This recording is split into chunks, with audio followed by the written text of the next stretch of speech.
This is their first podcast, but this is our third episode. Welcome to the Bamboo Project.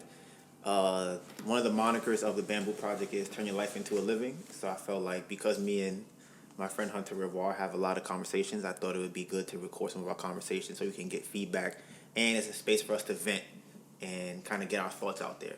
So today's episode is going to be coronavirus conspiracies, what we went through in the last week, and anything else that probably comes to our mind. So I'm going to start off the podcast by saying I just got off the phone with my cousin and my aunt and my dad's girlfriend. We were on a call with a doctor about what's going on with my dad in the hospital. Yeah, right? Because my dad's a coronavirus, as I said last week in the episode. It's gotten his condition has gotten worse. I think that is because of. I think that they made it worse by putting him in the hospital. How did he get into the hospital? Because his girlfriend, or whatever you want to call her, they wife, whatever. The reason I said, they said wife, and my mind went to like that whole thing. So it's his girlfriend took him to the hospital, right? And as you heard, I was on the phone with Adasta. Yeah. And she also had the coronavirus, not Hadassah, Miss Connie. Yeah. And she said the symptoms that she had were not that severe. So she decided she was going to go to the hospital, right? But then when my dad got it, because he had a fever, she decided I'm taking him to the hospital. And from my research, I've seen that a lot of people who go to the hospital have gotten worse. Yeah, right? from the research you've done in the family. Yeah, is that people have gotten worse in the hospital. A lot of people who recover from it are the ones that stay at home and kind of take care of it themselves. Yeah. She believes that because he had a fever, she took him to the hospital and he wasn't eating, right? They also said, have you heard this too earlier, they called him delirious because he didn't want to eat food, he didn't want to drink. But they were giving him, right? They were giving him ginger ale, right? Orange juice, apple juice, and what is it that you drink when you have a hangover? It's not coconut water. Nah, it's a Pedialyte. Pedialyte. They give him Pedialyte. This is while he was at the crib? This is while he was in the house before he got to the hospital, right? So he didn't want to drink any of that stuff, and they thought because of that he's delirious. They thought, oh, well, he must be crazy because he doesn't want to drink these things. He's drinking ginger ale. He goes, they said he wasn't eating any food. They said he lost 15 pounds in like 3 days. Now, I called him before he was in the hospital. Well, I called him before he was in the hospital, and I spoke to him when he was in the hospital, but not in intensive care or whatever they call it, emergency room, whatever. At that point, they said, after I talked to him, he said that he lost 15 pounds over the span of 3 weeks, as opposed to what they said, which was it was a very short amount of time. And that seems very normal for somebody who's not eating a lot. Yeah. On top of the fact that he's not overweight, but he's probably heavier in unhealthy weight than he should be. So he's probably like 220, but it's not like a good weight. It's probably like some of his fat, some of his water weight or whatever. So if you don't eat for a long period of time, you can lose 15 pounds pretty easily. They're being hysterical. So they thought, oh, he lost 15 pounds, he's about to die, right? So they took him to the hospital. They were giving him Tylenol. They were giving him. I read that you shouldn't take Tylenol. Yeah. So I actually have the reason why I believe you shouldn't take Tylenol. Now, funny enough, when I looked up Tylenol, they don't actually have a reason. They don't actually know specifically how it works, right? It's kind of like it does this. Similar to people, I don't know if people know this, that Viagra was made for Viagra and Adderall were not made for the purpose that they're sold for now, right? What are they made for? Adderall was made for to curb your digestion, right? That's what it was. It's really a digestion thing. And the focus aspect was just a. But this is the thing, though. If you ever fasted, you have a higher focus. So. Fasted last week, by the way. Yeah, and it makes you more alert because you're either hungry, maybe it's innate because you're like, okay, I need to be more focused. I'm hungry. I'm gonna go hunt something. Yeah. So. By doing that, obviously it makes sense. If you curb my hunger, I'm going to be sharper. Your brain's on right? another. And I was Adderall before. I would not eat. I would forget to eat, right? But I didn't know that's what it was for until later. That's that. Then Viagra was made as a blood pressure medication, right? To regulate blood pressure. I don't know exactly what it was for, but it wasn't to make your dick hard. That was not what it was for. But they were like, these patients that take Viagra seem to be getting hard penises. Wow. Okay, so we're gonna sell it as a hard dick pill. So, question: when you're doing this research, does it say that these drugs are the same exact thing as it was released, or did they add additives to market it better? Like, did they add extra?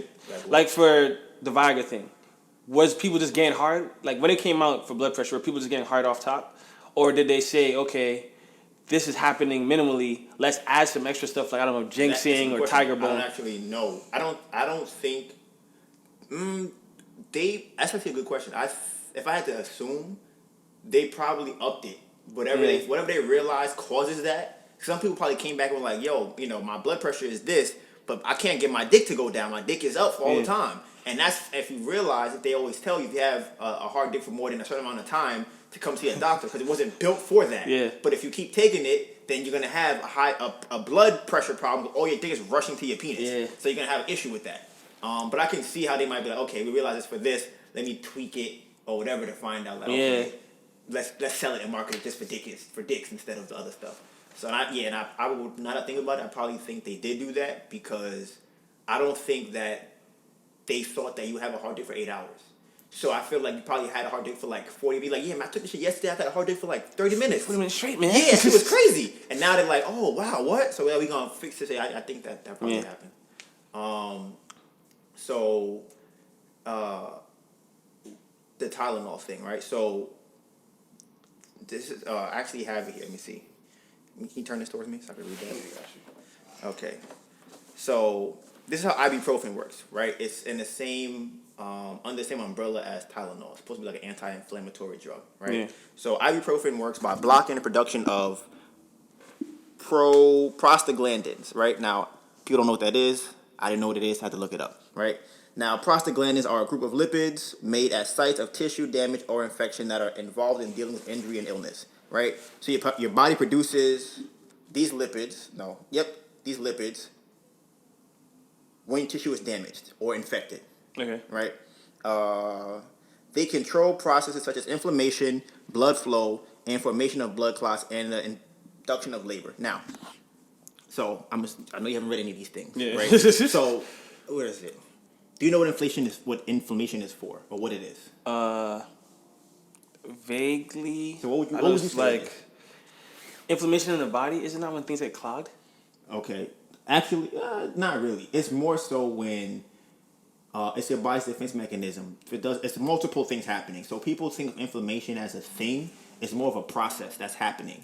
So, okay, you hit your finger, right? All the blood's going to rush to that area to try and figure out what's going on with that area. Depending on what it is that's going on there, if it's a cut, you might have white blood cells also come because they're trying to clean the infection out, clean whatever virus might have broken the skin to come in, right? So you're going to have a lot of stuff going on. That's why you get pus if you have a cut and it's crazy like that. That's all part of what the process of inflammation? Yeah, all of this, it comes into inflammation, right?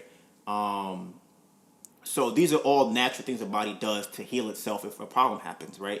Then when you add something like ibuprofen, it tries to manipulate certain parts of that to reduce inflammation. So if your body is sending blood to that area, it's doing it for a reason. To take ibuprofen to then cut that off or to limit the amount of blood that's going there, it's going to be detrimental. Inflammation might go down, so it might not be as swollen, but it was swollen for a reason. Gotcha. Right? So let me keep reading what ibuprofen says. So ibuprofen is blocking the production of the prostaglandin. So it's blocking the production of the things that's sending the lipids to the area that is injured or infected, right? Prostaglandins cause pain and swelling, inflammation. They're released in the brain, and they can also cause a fever. Ibuprofen's painkilling effects begin soon after taking a dose, right? Now, fever is also another thing that it's another defense mechanism your body has to fight off infection. Something's going on here. Right. It's like trying to either burn it out. Heat it up. Right. Like, heat this up, turn this shit off. We're going to figure this out. And we'll do the rest of that. So, yeah, like I said, that's one of the other solutions that it has. So, I say this because they're giving my dad Tylenol round the clock in the hospital. Right? And I'm not a doctor. Based off what I've read, that probably is not healthy, because they would not prescribe you that on any other situation to give you round the clock of Advil or ibuprofen, because it's going to have negative effects on you. Yeah. Right? So, yes, it may reduce inflammation, but at the cost of something else. But why do you think with this information out there, why do you think they're doing that? because it's reducing inflammation.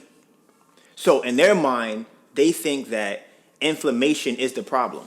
They go, oh, they look at it. I look at it like this, right? You have layers. So you have this. Let's say this is the first layer, and your skin's supposed to be like this, right?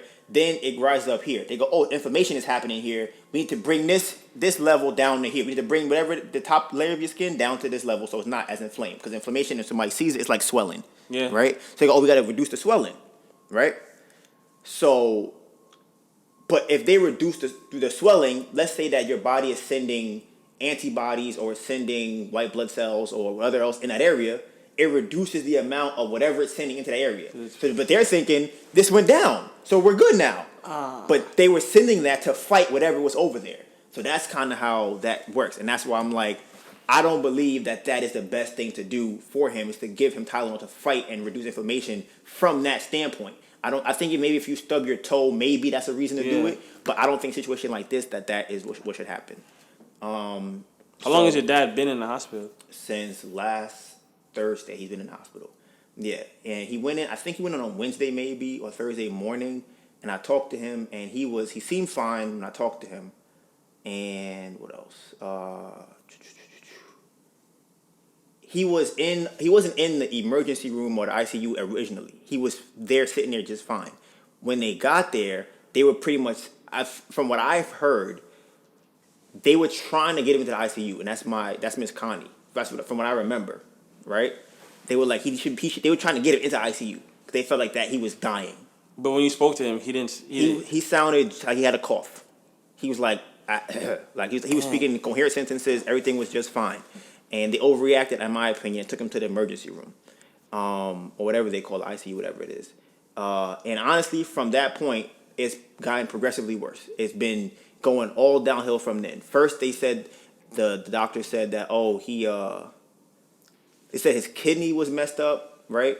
But then they didn't know what was wrong with it. They didn't know if it was what was active. They didn't know if it was a injury. No, they said it was. They said, oh, he must have had some type of chronic kidney problem. My aunt was like, no, he didn't have any chronic. He's like, oh, okay. Well, then maybe he had this. She was like, no, he didn't have that either. So they were like, oh, he must have had an injury. And she was like, maybe, but I don't think he had an injury. So the doctor's like, oh, well, something's there. A couple of days later, I talked to them. The kidney problem went away. It doesn't exist anymore. It wasn't a thing. It's gone. Right? Okay. So then, that might have been Thursday, Friday. So I've been kind of speaking to them since then. And it's been getting, in my opinion, it's been getting worse. There was one day where they said it got better, where they were like, they said his P2F ratio, which is supposed to be the exchange of your blood, exchange of the air into your blood, and then the exchange of it out. So it's that they do a formula to figure out, okay, how much is going in, how much is coming out. And by that formula, it can tell how much oxygen you're getting to your blood. It's supposed to be, I believe, above 500. At the time, his was at like 80, I think. Okay. Yeah, I think it was at 80, and then it had went up to 200. So if you're under, I believe, 100, that's called acute respiratory distress syndrome, and there's like a 47% fatality rate with that. It's like it's really high. If you're under, if you stay, but only if you stay in that situation for a long period of time, because it's like super damaging to your lungs, or whatever is going on in that situation. So he got out of it. He was up to 200, right? So that's not. It's better, but he's supposed to be at 5. Yeah. So in that range, it's like I think that range is mild respiratory problem, and then under that is like severe, and over it is like you have like an issue or whatever. Yeah. So that was that. That might have been today's Tuesday, so that was probably on Saturday or Sunday that happened. Yesterday was at 200. Yesterday was at 200. Today they found out was at, I think it's 133, so it went down, right? So that means that he's not getting the same oxygen into his blood. Yeah. Right? So I've been just doing my research online, just trying to figure out what can I find out about this thing, right? So one video I came across was a guy talking about how he was saying that the people that have this problem are experiencing symptoms of high altitude, right? So I actually want to do an example on this. Can you get what can fit in your mouth? You have an apple. Can an apple fit in your mouth? Or probably a tomato. Can you put a tomato in your mouth? Like a whole tomato? Okay, cool. For the podcast. You can do an apple. Can you put an apple in your mouth? Yeah, apple's fine. A whole apple? Not inside like. Sure, Okay, so this would be.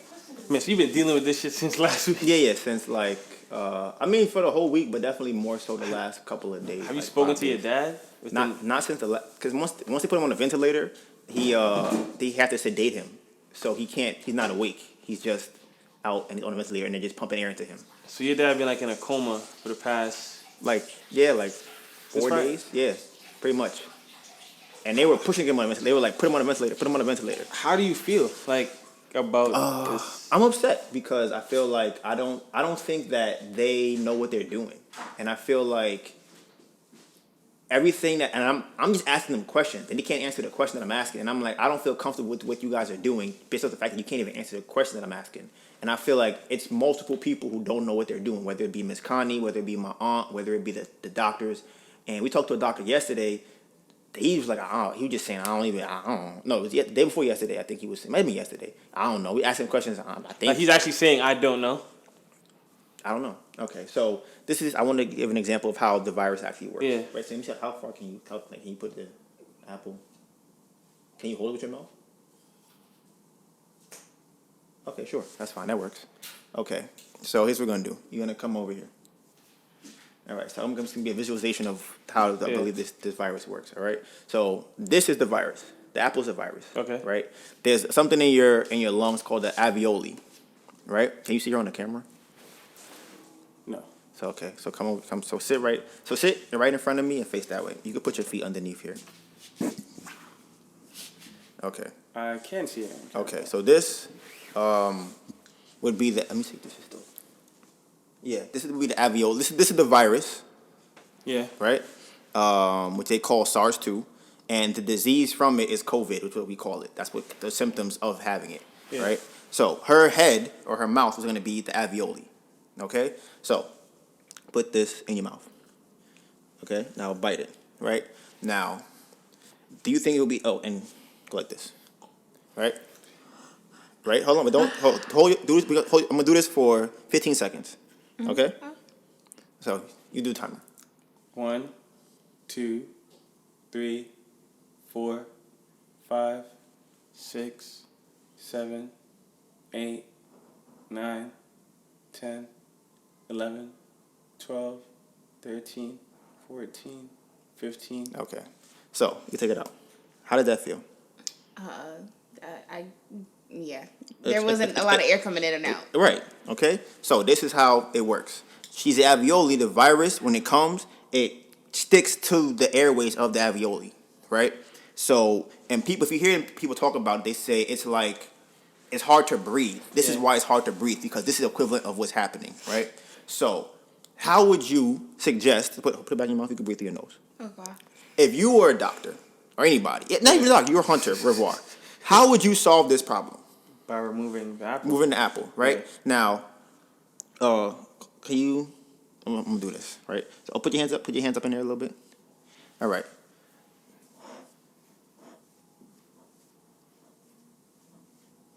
Count to 10. I don't know if they're getting that part with this. That's fine. I'm pushing her stomach in. 1, 2, 3, 4, 5, 6, 7, What? 8, 9, 10. Okay. That did not help me.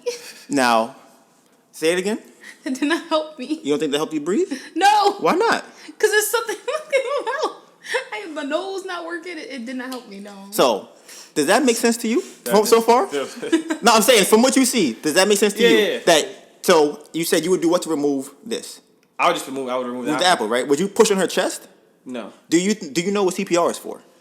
CPR is to, it's kind of like pushing the chest, no? Right. Yeah. Yes. Similar to what a ventilator does. So the ventilator is going inside of her mouth or his mouth, and it's expanding his chest open. And they're thinking that that's going to get him more oxygen into his lungs. No, but it stays right there. This doesn't move. Yeah. They didn't fix this problem, right? So now you still have the apple in your mouth, and you have somebody breathing, pushing on your chest, trying to get air out.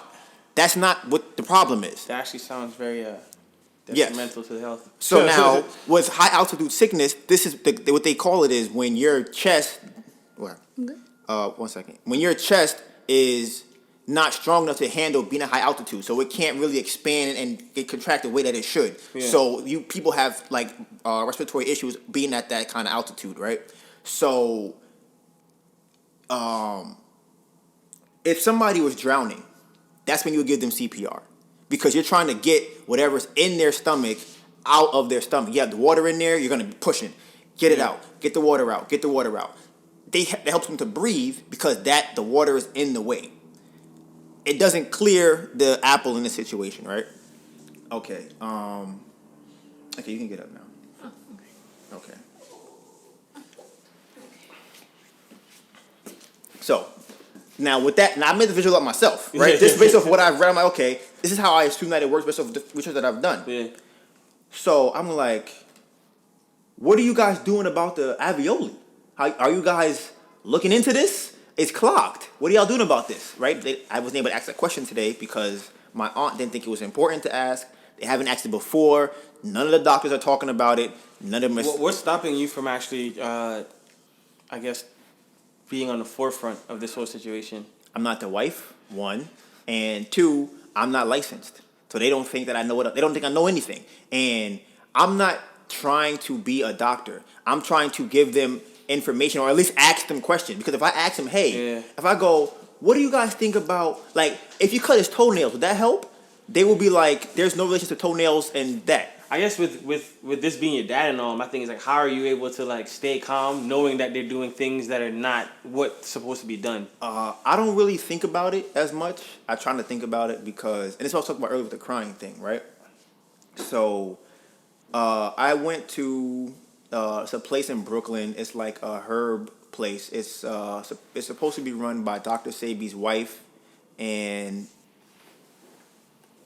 Dr. Sebi's son. I think it's his son. Oh, you actually went to the place? Yeah, I went to the place. I wanted to see what information do they have about it that they would give me, and they were like, it's mucus. Now my dad has pneumonia in both of his lungs, right?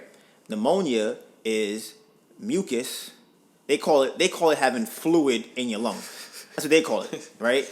Jargon. But it's mucus in your lungs, right? So that's almost equivalent to drowning, right? Because it's right. So it's filled. It's actually filled with liquid that you have to get out. That's drowning, right? So he has pneumonia in both of his lungs right now, and they were like, you just have to give him something that will flush the mucus out, and he'll be fine. And then you have to give him nutrients that give his body energy to fight the virus. Yeah. All you have to do once you solve the symptom, or not even solve, once you decrease the symptom, you can fight the virus. The problem that I have with the medical staff or medical doctors or whatever here is that they're only worrying about the symptoms, right? And I equate it to if you had a pimple, right? And I was like, you got a pimple, bro, right? On your forehead. Yo, here's a knife. Cut that off. You would be like, why the fuck would I do that? And I'm like, you get rid of the pimple. You'd be like, yeah, but I don't have a big ass scar on my face. I'm like, but the pimple is gone. You would be like, I'm not doing that. That's retarded, right? But that's what they're doing. They're going, we solved the problem. The problem is the pimple. The pimple is gone. So not thinking about the other issues that right. And then what they're going to do is, here's a scar. Now we can cut the scar off. Right? That's how I believe that the medical people here are handling the situation. Is there is a symptom. We need to solve the symptom, right? And the only reason I think they should be solving a symptom is if they know how to fight the virus. Because solving a symptom is going to keep producing. If cheese causes you to get pimples and you cut off the pimple of your forehead and then eat more cheese, you're going to get another pimple on your face. And you got to cut that off. And you're going to end up cutting off all the pimples you get all over your body, right? So that's when I was talking to them. They were telling me that. So I bought some stuff from them. They're like, all right, here, this will help him flush his system out. He'll be shitting a lot. Oh, you went there within the past 5-6 days? Yeah. And I think it's what made me even, I guess, more upset, is the fact that Miss Connie had diarrhea. right? Because what they told me when I went there is give him this, he's gonna have a lot of diarrhea, and I'm like, that's probably how the body works to flush out the toxins that's in it, like a virus. Yeah. So she allowed herself to go through it, and then took him to the hospital where they don't know what the fuck they're doing, right? Yeah. So while I'm there, on the way there, right? Because this is back to the crying thing. It's I want to be able to cry more, but we're on the I don't know how to explain it. Like it came out, but it didn't come out how I thought it would. It was like if you had like here's like an example. If you took a hose like a fire hydrant, right, and then you put your hands on it, right. Not a hand. You put a trash lid on the fire hydrant, right, and somebody said, "All right, turn it on." That's what it felt like when I cried. It was like it was somebody holding it there, but it reached to a point that my body couldn't even hold anymore, and it just came out. But I'm like, my brain doesn't let me do that. Like it has to be so strong that it comes out. Because if it's not, I'm just gonna suppress it. Because my brain just goes, you don't have to cry. There's no logical reason to cry. You can just hold it in. But because it got to a point where it was so high, my body was just like, it just came out. Yeah. So then, I'm like, and I was on the train. I'm like, I want to cry. Like I was crying, but I want to keep going. Like I want to keep crying. You want to let it out more. Yeah, but my mind was like, there's no reason to cry. So it was like fighting between. Where do you think that stems from? Like, where do you think that thought process of like, there's no reason to cry stems from? I don't know, and that's what I'm trying to figure out too. Because I'm just kind of like, I don't really know how to like stop it or how to stop myself from thinking that. The last time that I remember crying was when actually crying was when I was in college and I had to force myself to cry. Like I remember I was in the bed. I was I think my roommate had left. I think he might have been in a room. That was the last time? Yeah. Wait, explain. But like, that was. Yeah, last time I cried. So that was in 2011, right? And before that, I can't even tell you last time I cried before that. So I think it went off. You actually did. I saw it go off. Good catch. Oh, okay. Yes, I just check things at 10 minutes. Yeah.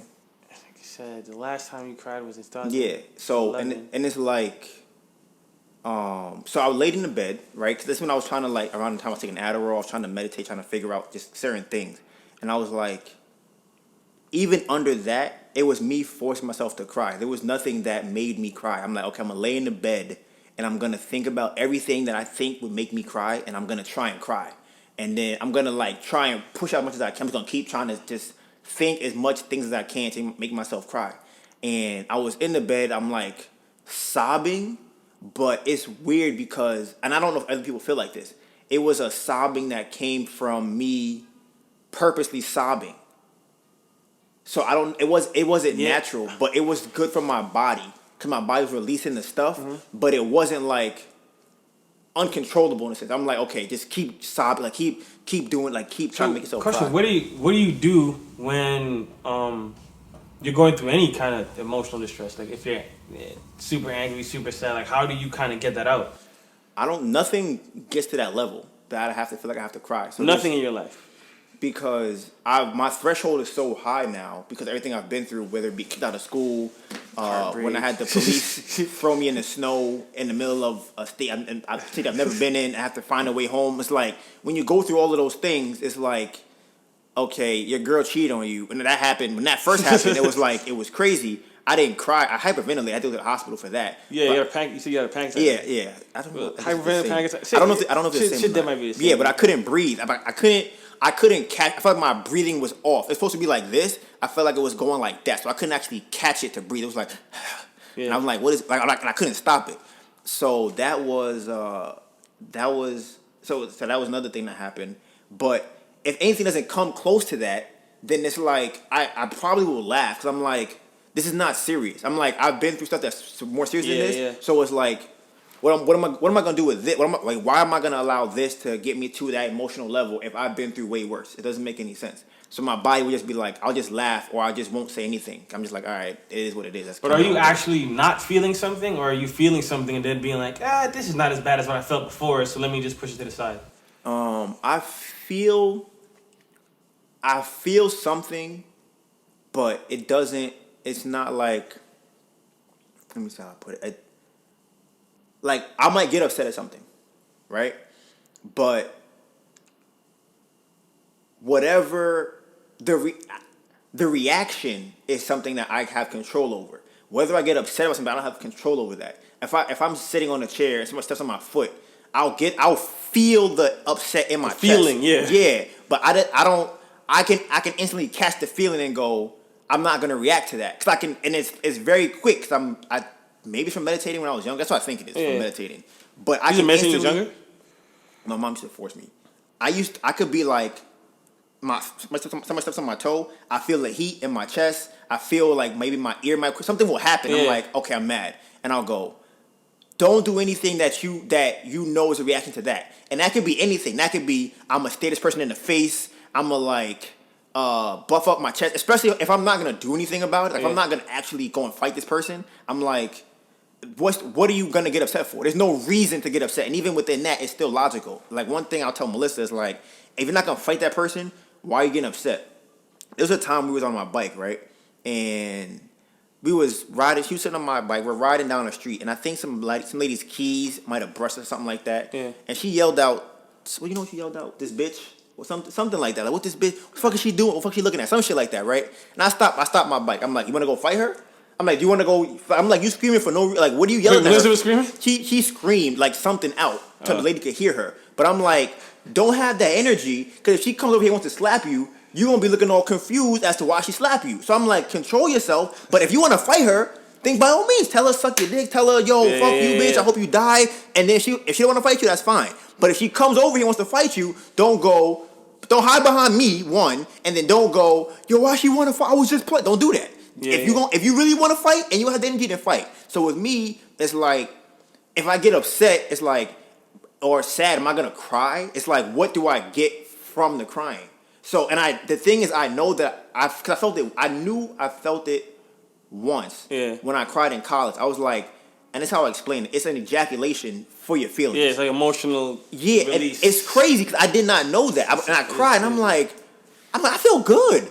I feel really good after that. I'm like, that's crazy, and I wonder if that's like a release of some type of toxins in your body. Yeah, it's an emotional release because it's still. But what emotions? Like, I don't know what emotions. I mean, because you're still going through these things, so for you to just, it's like you was telling me earlier about how like the bad and negative. Like me saying none of the negative doesn't happen doesn't change the negative. Mm-hmm. So if all these negative things are happening, and you're like, well, because I'm aware of how I'm feeling, I'm gonna just act differently.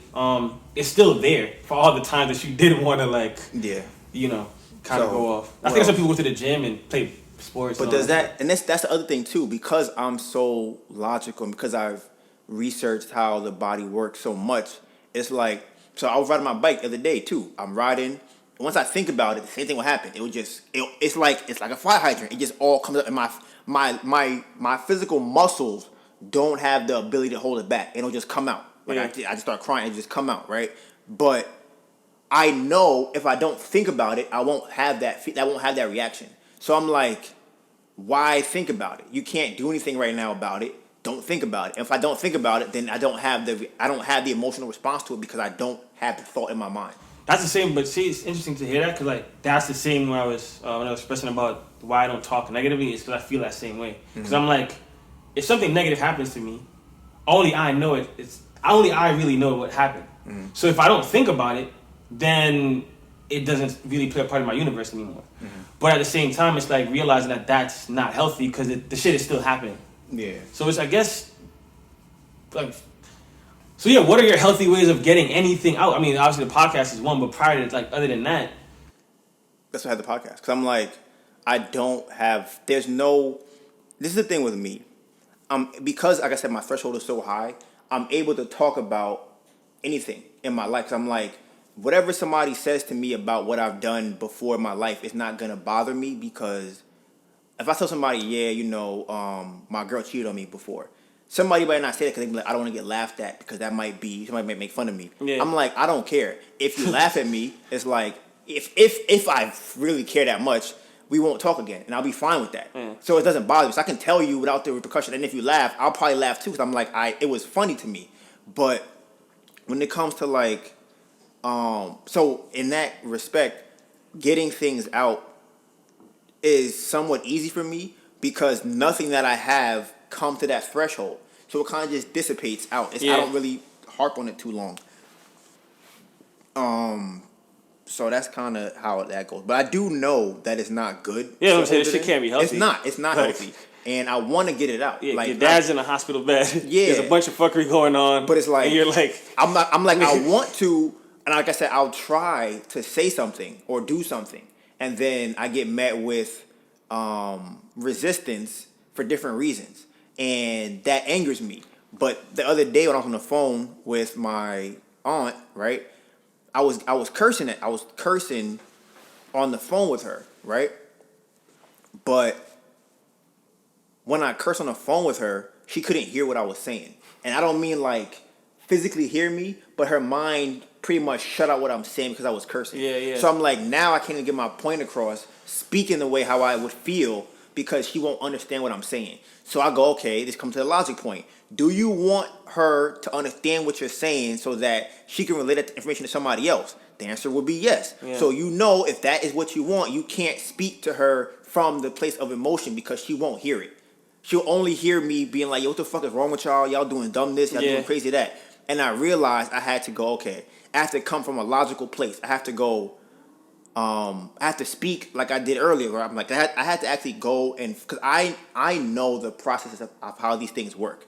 But the language to me is not important once you know the process, because you can put any word in there. If I put something like, you know what oscillate means? Like oscillate? Yeah, it means like going back and forth, right? If I said back and forth, you would know what I was talking about. But I can use the word oscillate. A doctor might use the word oscillate. So now I have to go and figure out what word that they use so I can now go and say it to her. So when I say it, they go, oh, I know what that is. But in my mind, if I say back and forth, I'm thinking you know what that means. Yeah. You don't have to ask me, what do you mean back and forth? I don't know. So I had to go and research and go, okay, how can I speak to them in their language so they know exactly what I'm talking about? Research? Yeah, I had to research and go, okay. Because I know what's happening, but I'm like, if y'all don't understand me because I'm upset, I'm gonna say it in a way that you guys can interpret what I'm saying. But when I do that, it's hard for me to speak emotionally because my emotional words is back and forth, not oscillate. I don't go, I can't believe y'all are oscillating his body back this and oscillate and then it's like, who knows what that word? And so it's that kind of thing.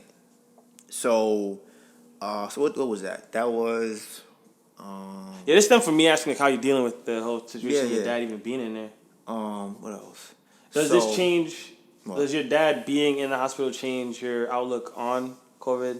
It doesn't. It makes me upset because if what I'm saying is true, then it lends even more light to my theory of this being a conspiracy because it's so easy to get over. Because I'm like, if it's this easy to get over from what my mindset is telling me and what I researched, then what the fuck is everybody else doing? So I'm like, one, it's not that big a deal because it's not easy to get over, but people are dying from it. But they're dying from it because people who are helping them don't know what they're doing. So it's like if somebody came in and was like, oh, you can't breathe. Get the apple out your mouth. The problem will be solved. Yeah. But you're pumping on their chest, giving them ibuprofen, you're putting them on a ventilator, you're sedating them. None of these things are working. I don't know why it's not working. My apple in their mouth, and they're doing this. But see, this is the weird, because this is all like your aunt said, you're not trained, right? Right. You're not. This is all information that you could find online, from your iPhone on Google. and your MacBook. Yes. So what are the doctors doing? That's really and no one we don't know the answer, but this is what I think happens with the doctors. A couple of things. One, they're doing what they're trained to do, and by that they are trained to handle symptoms. They're not trained to fix problems. Another thing I realized people in general, but specifically doctors, everybody, but I'm gonna go with doctors right now, is that they try and they want to play God. So they try and mimic the human body to try and solve problems that they want to solve. So I was looking this up yesterday. I think it's called the microphagia. Is that what keeps? Oh, no. It's not that part. So there's two parts of your immune system, right? There's a general immune system, and then there's your special immune system, right? Yeah. The special immune system acts in a way that it will take like a virus you have in your body, and it'll keep a memory of that virus, right, to fight it if it comes in again or it goes to attack it, right? Yeah. It'll keep that special like DNA structure, RNA structure inside of it, so that if it comes in contact with it again, it can fight it. Yeah. So people decided they wanted to create vaccines, which are literally the same thing that the body already does by itself. They take a portion of the virus, they take the shell of it, which is exactly what the body does itself, and then they inject you with it. So they're trying to give your body the virus that it doesn't have, So it can fight it. if it gets it. Right. But then you end up getting sick, and you have a virus you never had in the first place. So, and then we don't know what comes from that. We just know that your body now knows this virus exists. Yeah. Because we gave you a not dangerous strand. Whatever that means. I don't know what that means. What did y'all make this with? How did they make it non-dangerous? Right. And I still get, people will get a vaccine. Get sick and then... Not even get sick, but they'll get what they got the vaccine for. Yeah, but I thought it was common knowledge. When you get a flu vaccine, you're probably going to get the flu and... So why am I getting? I'm not a fan of vaccines. I'm gonna get the vaccine they give me, and people love saying, "Oh, anti-vax this, anti-vax that." Right? This is the problem. It's a large social problem with the vaccines, right? So, because everybody in the world, or the majority of people in the world, are unhealthy, they need vaccines. Yeah. But again, this goes back to what I said earlier. The people want to fix the symptom. They don't want to address the actual problem. The problem, in my opinion, is the diet, right? So I'm like, all right, if y'all were eating better, y'all wouldn't. When you come in contact with this virus, it'd be like in and out. Yeah, it'd be like this because I was reading that when the virus comes into your body, it has to multiply to a certain level before it becomes dangerous, right?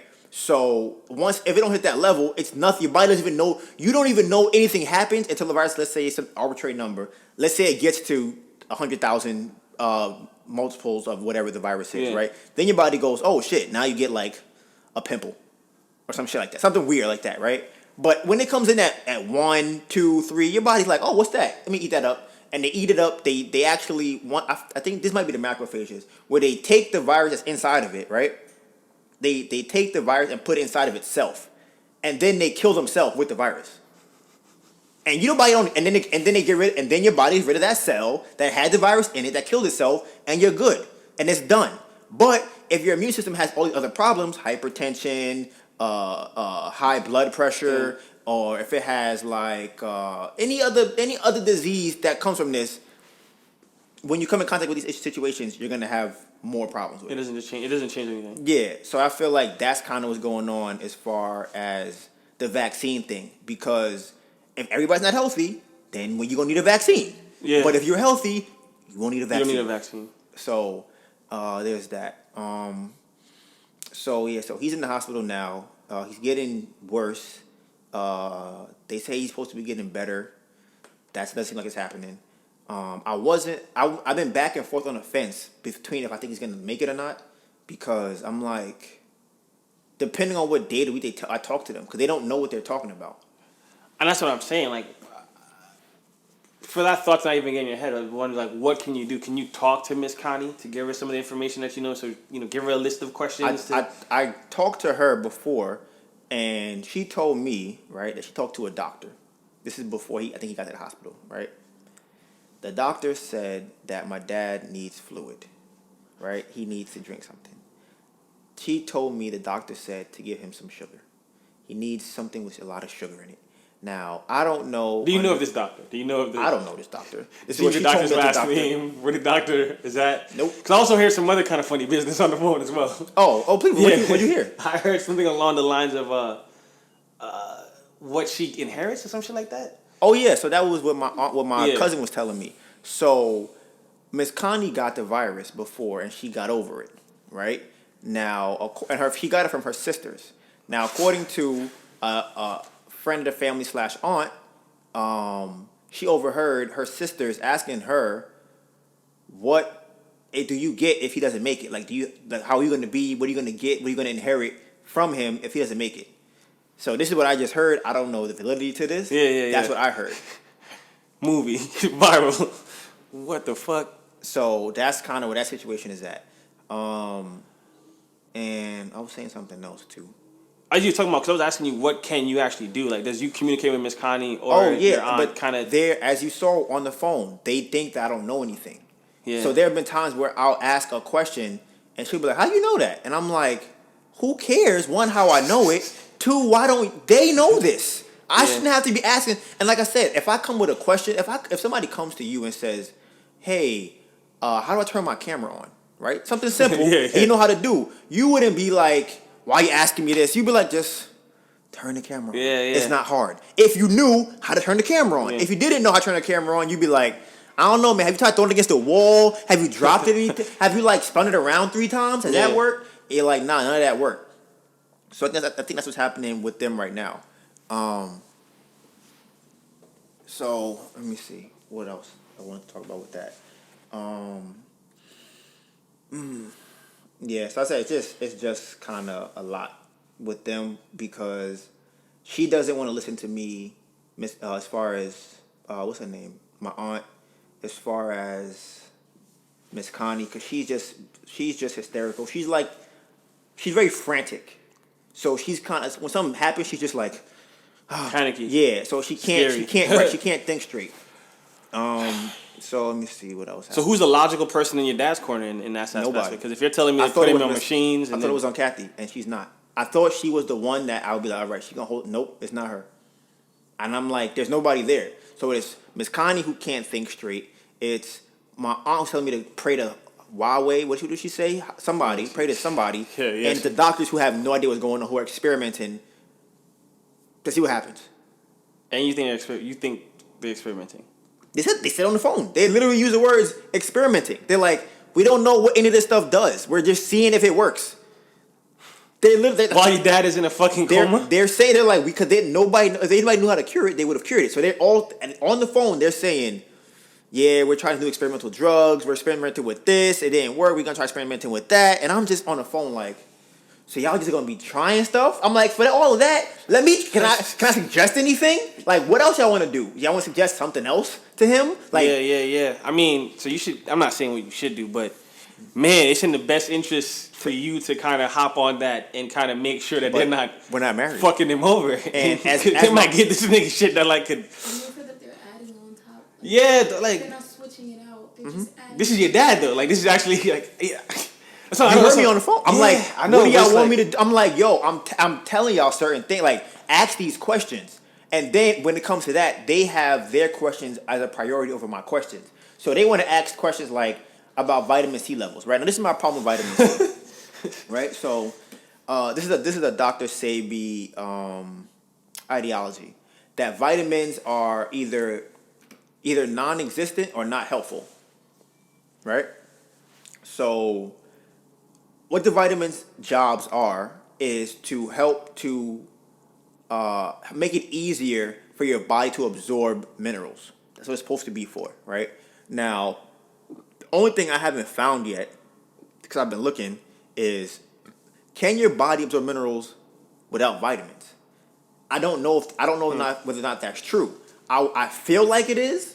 I'm like, because you don't need minerals to drink water. I mean, you don't need vitamins to drink water, and your body's able to absorb oxygen and hydrogen. So, and those are minerals. So how is it now that it can't absorb all these other things because they don't have vitamins in it? That's my theory, right? I'm assuming the body can just take iron. It can break down with its enzymes, grab the iron that it needs, its iron molecules, carry it over here, and do what it needs to do.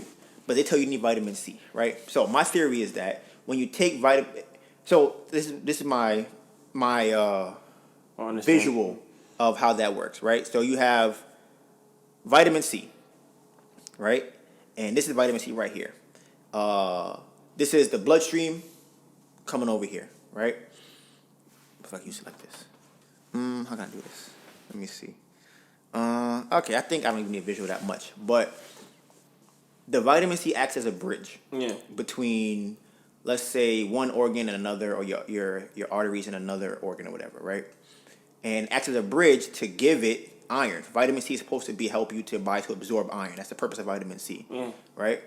So the theory with these people, the doctors, they feel like the more vitamin C I give him, this is what you always hear. You know what they say, vitamin C? It's supposed to boost your immune system. That's what everybody says, right? But nobody ever says how that's supposed to happen. Nobody ever says, what does that mean, boost your immune system? I've never even heard anybody even mention. I'm like, what does that mean, boost my immune system, right? And I'm like, I don't know what that means. So I go look it up.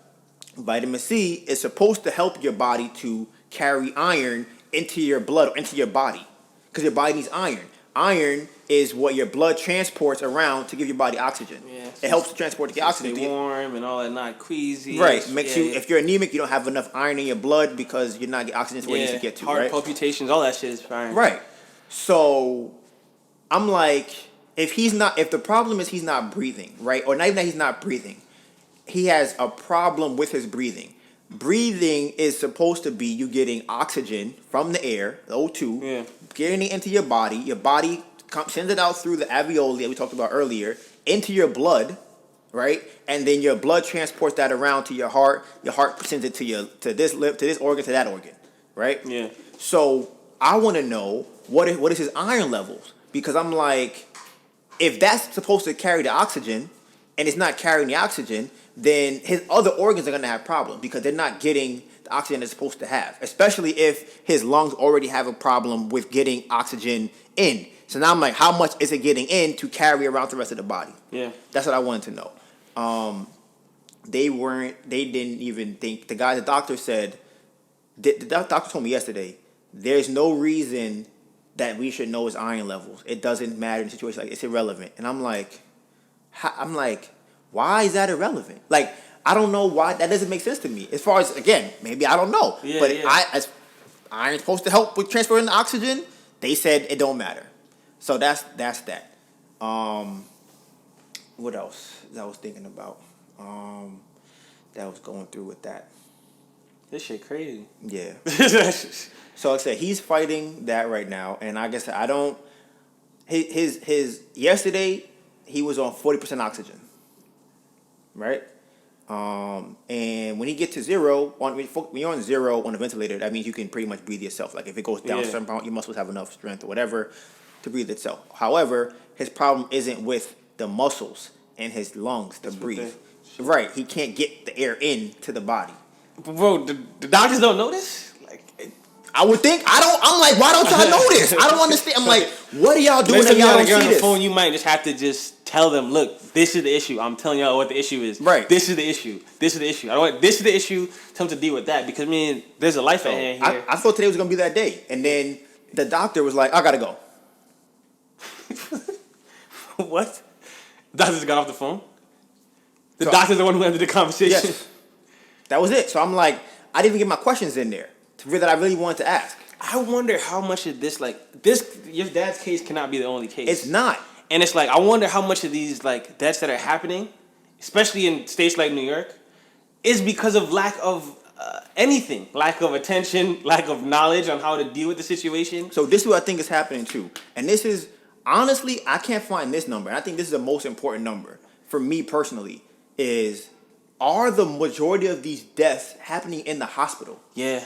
That would be some shit, right? Because if we found out that 80% of the deaths happen in the hospital and 99% of recoveries are at home, you probably shouldn't go to the hospital. Yeah. That would also, but I think it's funny, like, I'm just like, can you look at that, please? I'm kind of curious, because that would kind of confirm that it's not as serious, and then there's something bigger at hand. Right. So, like, why are they telling these people to go to the hospital if they could beat it when they could get out of the hospital? So this is my thing with the hospital, right? And how it kind of helps, right, with the ventilator situation. It's, if somebody can't, the people are not fixing anything. The virus is not doing anything for it. They're not helping at all. They're not doing anything, right? The ventilator is giving you oxygen. It's pushing oxygen into your body, right? So all it's doing is giving your immune system enough time to fight it. So let's say that you're at home, right, and you don't have a ventilator. You might die at home without a ventilator, even though that's not really solving the problem. Are you saying that's this for all the cases? So are you saying when people go to these hospitals, like the beds they're going for, they're getting put up on a ventilator? That's the protocol. Like, okay, he's getting really bad, put him on a ventilator, right? And then they end up dying. Well, they don't end up dying. But it goes either or. Yeah, and then this is what I've been hearing. I heard this before today, and I heard today from the doctor. It might have been yesterday. Maybe I don't think it was today. It was definitely today. That the longer to get this right. Tell me what you make of this. They say the longer you're on a ventilator, the more likely it is you're gonna die. Now, that's what they say. Now, I'm gonna tell you what I think about it. What do you think about that information? because you're prolonging your body from naturally fighting off the virus that it makes it worse. Okay. So, but say it again. Say it again. Because you're prolonging your body from naturally fighting off the virus. Yeah. Virus when I don't want to say it. Just I guess it makes it worse for when you get off because your body doesn't naturally have that much oxygen in. Okay. That's what I would assume. So,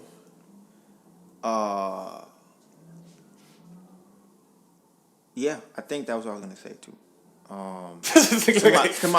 My brain froze after. I'm like, my brain kind of tweaked a second. Yeah. I forgot what I was saying. You were saying in regards to like the longer you are on the ventilator, the higher chances of dying. Okay, so this is what I think happens, right? Think of it like if you're playing a video game and you have a meter, right? Yeah. It's like the meter is running down this way, right? Now it's going down regardless. So all the ventilator is doing is slowing down the meter. It's not actually giving you more. It's not pushing the meter forward. It's just slowing it down, right? So once it gets to this level, the ventilator doesn't help you because it's already got to a point that it's so low, the ventilator's not going to do anything but make it worse because it's just doing this. Pumping in air. Right. It's like, here you go. And your body's like, I don't need you to give me air. I need you to clear out what's blocking me from getting air in the first place.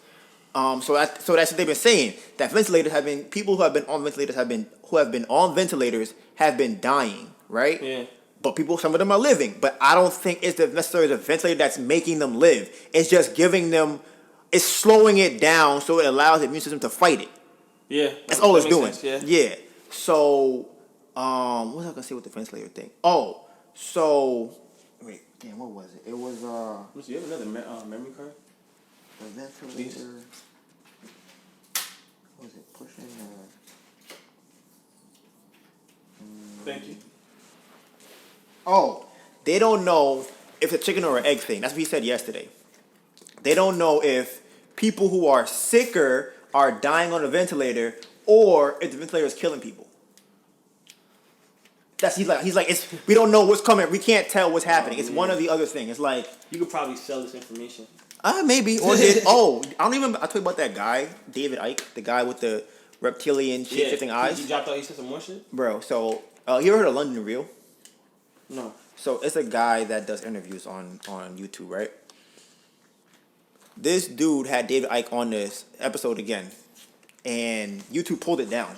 This is recently. Yeah, YouTube pulled it down. He was talking about the conspiracy of this virus. Yeah. YouTube pulled that shit off the internet.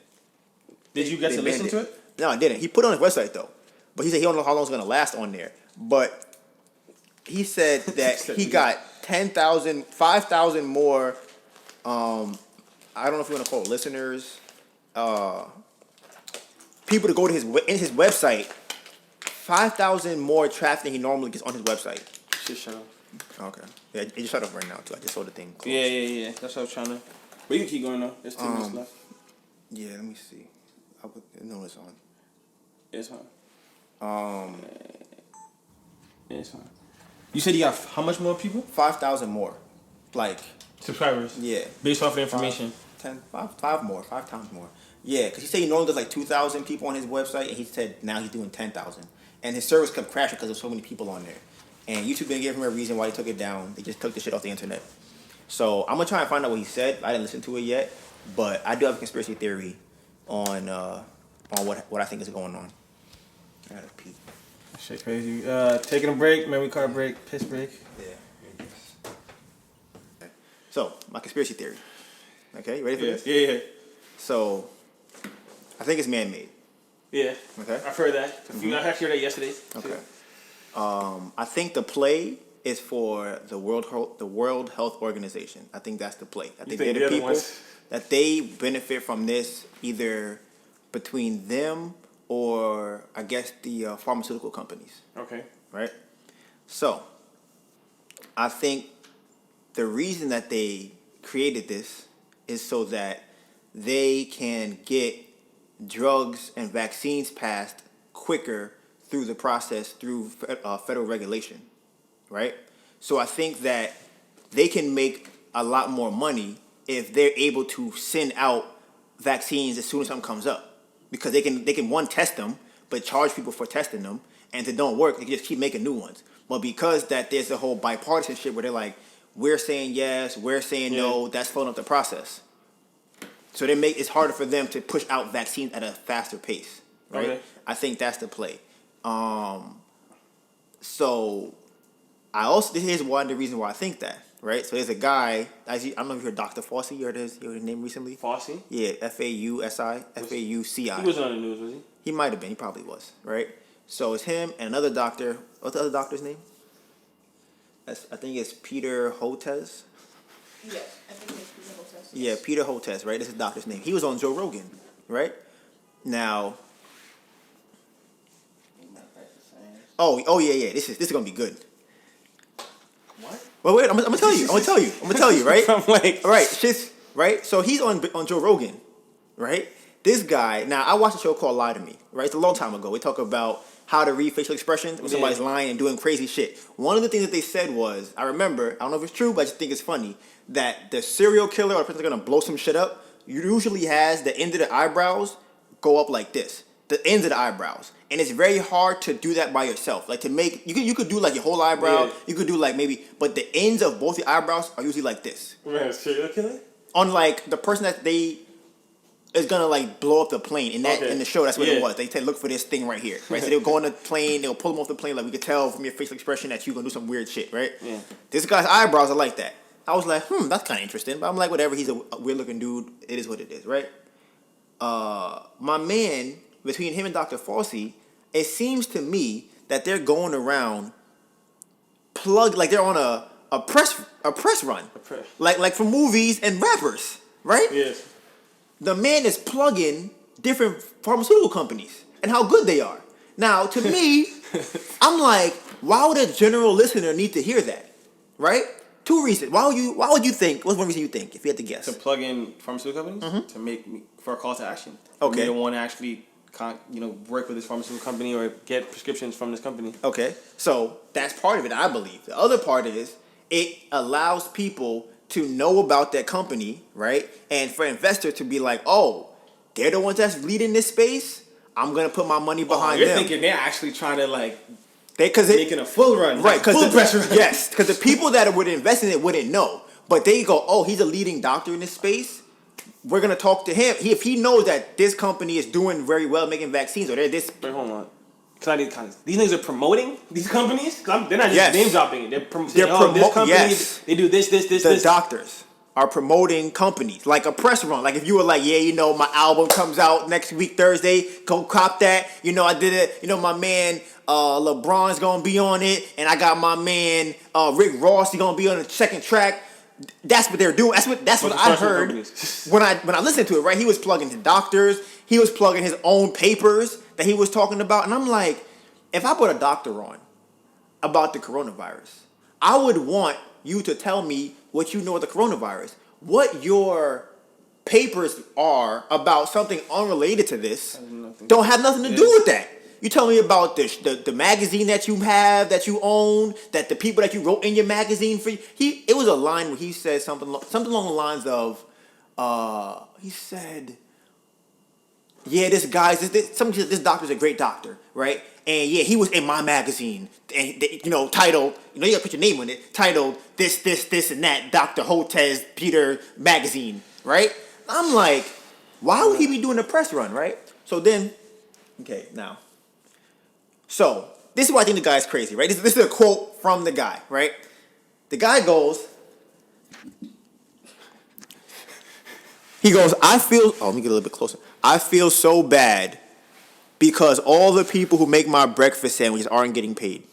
I feel so bad that the people who do my laundry and the dry cleaning aren't making any money. Now, why would you say that? Now, maybe it's me, right? I think that is some wild shit to say. That is some wild shit. You thinking about the people who make your breakfast sandwiches are not getting paid? Really? People are dying, and you're talking about the breakfast sandwiches. Now, another thing I thought about trying to empathize probably with that's fine. Why would you even say that? And he said dry cleaning, laundry, and breakfast sandwiches. Nigga made sure to say breakfast sandwiches. I don't even know if I even. Could have you ever heard imagine that somebody statement. being killed and you're like, yo, I really love that man. Yo, he used to really make all my sandwiches at the store. Breakfast sandwich? Breakfast sandwich. I used to love going there. Breakfast sandwiches that he used to make. He died. Oh, he's broke and homeless. He's like, Yeah. yo, he used to make some really good breakfast sandwiches though. Like I really enjoyed his bacon, egg, and cheese with Why do ketchup. you think he said that? Because I think what was happening was his actual personality was leaking through what he was trying to portray on the podcast. His actual personalities, I don't give a fuck about none of this shit. My goal is to get us to make more money, and he tried to sympathize, but he thought because he's not honest, it came across like that's how it came out. Yeah. He's like, you know what? I should care about them, right? Okay. Oh, the breakfast sandwiches. How they gonna get paid now? I don't go there to make and buy. Like, who even thinks that? I don't go and buy from them anymore. They're not getting money. It's real life. Even when you said breakfast sandwiches, that shit is real. So there's that, right? What else did he These say? niggas are on podcasts talking about breakfast sandwiches. And So- these are doctors. So then another thing I remember was when this is what I read with like YouTube stuff, right? And people who are selling, right? You have to be closing. They say always be closing, right? He had a what happened? He had a call to action. Shut off. He had a call to action at the end of the podcast, right? Yeah. Where he was like, I feel like he started getting upset, and this is where I feel like it was fake anger, so that people who are watching it could go, yeah, we do need that. We need you to do that. His call to action was that the government needs to roll back the things in place for companies to release vaccines, because if they didn't have that in place, they would be able to give vaccines by the way, test vaccines out faster. He was like, we're testing all these vaccines and we can't push them through because the government won't let us. But it's like, and once they pull that back, they could, every time the flu comes out, we only need to test that shit, just send out some shit. And I don't know how they make all flus, but if they make it so that everybody has to get it, or the majority of people have to get it, they're gonna make a lot of money. And the thing about it is, it's a play for the whole industry. Because the whole industry it's now, a global pandemic. right? The whole industry gets to go, oh shit, I don't have to like wait to put out my vaccine. I can just put it out, it not work, and try again. I'm gonna do that. So I think that's what the was. Keep going. Go back down to other stuff. To where he was at. Another thing too. He was proud to be on TV. He was like, you ever seen like some like the proud body language? They like, Yeah. he was doing that, right? He talked about CNN. Talked about like, I'm get to go on CNN. You know, most guys like me don't get to go on CNN and MSNBC, and you know they're battling each other. Like, what That's kind the of party guy or the hotel? This is the Hotez guy, right? The Fauci guy is doing YouTube videos of all YouTube stars, everybody, all of them, the young ones, the older ones, everybody that has a popular following on the podcast. He's going to them. And doing like interviews to give a rundown on the To talk. I haven't listened to all of them because he's doing it with everybody. It's like if you saw Kevin Hart also have mad interviews with people. It's like that. But so this is a doctor, Yes, going on YouTube stars, YouTube, yes, and doing interviews, giving them information on the COVID-19 to inform their audience. Yes, that's what they're doing. Right now, I'm like, okay, I could. There's an argument to be made that the younger people need to hear this. Yeah, stuff, right. YouTube is media, so Right, I guess so- he's going on his media run. Yes.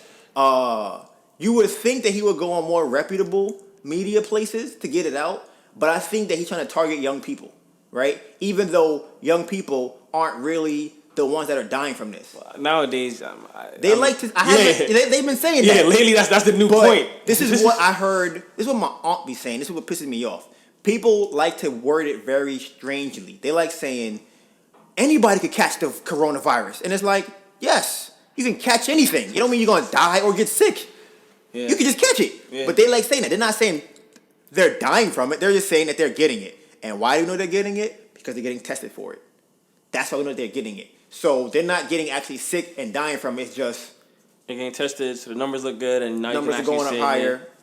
Stuff like that. I'll tell you what else this guy talked about. I think someone told me the other day, was like, Sunday had the highest deaths. In where? In New York, it was like 700 or 600 something. Oh, I haven't seen that. Yeah, Sunday. Sunday deaths were the highest. Yeah, I've been seeing. I've seen some stuff today or yesterday talking about like how they think the peak has happened. Yeah, in this week or something like that, or Yeah. the peak in Italy has kind of happened or something like that. But again, I don't know. I don't. depending on who you ask, somebody's things is mad high, somebody's things is the peak is low. We're gonna beat into this until August. Yeah, and then I think with Cuomo extended it yesterday to April 30th. Or Regents got canceled. Huh? Yes, Regents did get canceled, which is interesting because then how do kids get to college? But hey, I mean, that's what's gonna happen. You can't push them through because I gotta accept them. Yeah. What am I accepting you on? Yeah. I guess your grades. Schoolwork, Yeah, what your GPA was. That's what I'm saying. Like that, this is affecting. SATs. Cause yeah, I think because kids are not gonna have proms. Kids is not gonna have. Actually, this is gonna affect like a whole like large like generation. They're gonna be like, "Yo, I got this was taken away from me." Oh, that was the other thing too. The way he talked about the virus was he talked about it from a proud standpoint. In fact, let me check that. It's good. Yeah. He talks about it like, yeah, this drug here, man, you know, it's very easy to transmit. It's like you can get it through air and touch. Like he's saying it as if it's his child. Yeah. Like he's aware of how great it is. How great the virus is. Yeah. So I thought that was kind of strange too. So this whole shit is weird. I actually haven't like I don't even know if I even look for the meaning anymore because I'm like I don't really. It's just so much shit. It's a lot of shit. It's just too much shit actually, and none of it's getting positive. None of it is getting more positive. Nah. Yeah, so it's getting crazy, and then so that was the coronavirus more or less segment of it. But there's another segment. Wait, yeah, did the deaths from New York show up? The deaths from New York. Yeah, and on Sunday. Like it was like Sunday. Yeah, New York deaths rise to high on Sunday. Right, let's see right now. That's the sources. Total death is 6,947. It's talking about New York coronavirus death on Sunday. So I actually I got a phone call yesterday. From who? One of my exes. What? Yeah. I got a text first, right? Which one of your exes? The one that you're familiar with, because she brought you up. She said she saw you. And then she said you were with her friend. Oh, you're talking about Yeah. So she texted me yesterday, right? She goes, can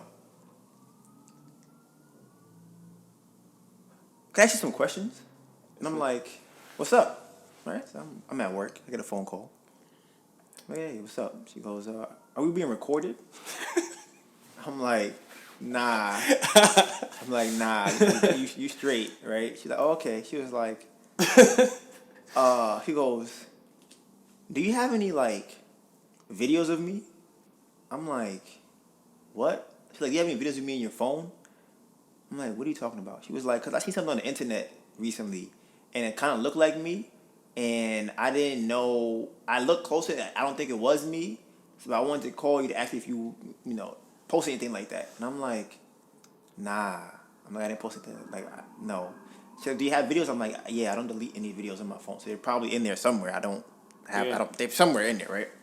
So then she goes, can you send them to me? So I'm like, for what? Why would I send them to you? She goes, I want to see them. I'm like, that don't make any sense. What do you mean you want to see them? She's like, well, you have them. I should be able to have them too. And I'm like, that don't make any sense. Like, you're calling me to ask me for videos of us having sex? Oh, that's what kind of videos you're talking about. Yeah, I'm like, why would I send? I'm like, why do you want those? She was like, 'cause I just feel like I should be able to have them too. I'm like, nah, this don't make sense. Yeah. The story not adding up. Like, something don't seem right. So I made a joke, and I'm like, yo, you making an OnlyFans page? Like, is that why you want these videos? She just laughed, right? And I'm like, she didn't say yes or no. She just laughed it off, right? So in my head, I'm thinking she wants to make an OnlyFans page. That's my first thought. She wants to make an OnlyFans page, and that's why she wants these videos, right? That's what I'm thinking. That's my first thought. Then she goes, well, do you actually have any videos of me just by my... No, I said, I might be in the videos, though. Like, yeah. I don't know what you're doing with them. I might be. And she's like, oh, it doesn't matter. You know, do you have any other videos of me by myself? And I'm like, probably not. I don't think I would record you playing with yourself. I don't think I would be like, that's not something I would do, right? So I'm like, I don't know. Maybe I might have one or two. I don't know. So she's like, okay, send me those if you have them. I'm like, yeah, I'm gonna think about it. Like I'll see if I'll send it to you, right? So we had a whole long conversation. She's doing all of this stuff, like trying to qualify herself to me. She asked me like, "Oh, so have you added anything new to your bike? Like, have you like added like?" I'm like, "You upgraded it?" I'm like, "Nah." She goes, "You still have the same seat you had before?" I'm like, "Yeah." She's like, "Oh my God, He's fishing for a combo. yeah, right." And I'm like, "Yeah." I'm like, "The same seat." I'm like, "It got a little messed up." How did it got messed up? How did it get messed up? I'm like, I took my foot over it. It cut the thing, and then I'm like, it got messed up. She's like, "Oh my God, oh, how's your family doing?" I'm like, everybody's good. Everybody's chilling. Mom's good. She's like, "Oh, if your mom does the politics thing again, you gonna help her with it?" I'm like, maybe. What's going on right here? I'm like, yeah, I probably will. It's a lot of work. Maybe I will. Maybe I won't. I don't know. "Oh, what about Neffy? Is she deployed right now?" I'm like, she's over in some state. I don't know what state it is. Maybe she's out of town for real. Yeah, she's in. I don't know. Is she quarantined out of town, or she go? She had planned this before this happened, and she ended up just being out of state during this time. So she's doing this the whole time, right?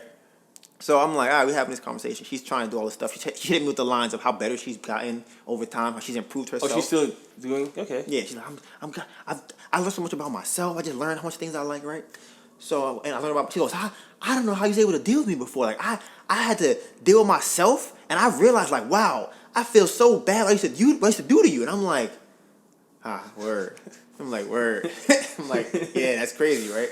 So she goes, yeah, I learned more stuff. I learned more things about myself. So I'm like, what you learn? You learn about yourself, right? She goes, I can't believe you never told me this. And I'm like, what didn't I tell you? She was like, I should get my pussy waxed. She was like, she goes, why we were dating all this time and you didn't tell me I should wax my pussy, right? So You can't make bro. So I'm like, what are you talking about? She's like, she goes, it's so. She goes, it's so smooth now, right? She was like, it don't have no hair on it. She goes, I don't know what's going on, but it's just funny. She goes, yeah. What time is this convo? Like 2 in the afternoon? This convo yesterday? Honestly, probably like 2, 3, something like that. 3 p.m. X convo. Yeah, right. Use your time to call with the fuckery. Right. So I'm like, all right. So she goes, yeah. I'm like, so no. She's talking more about that, right? So I'm listening to her. She's like, yeah, it's so smooth now, and I'm not saying like the sex is better, but like I don't get wetter, but I get wet faster now that I shave my pussy. This is what she's having. He's running the I'm waiting for an order, right? And I'm like, word? She was like, yeah. When I have my dildo and I rub my clit.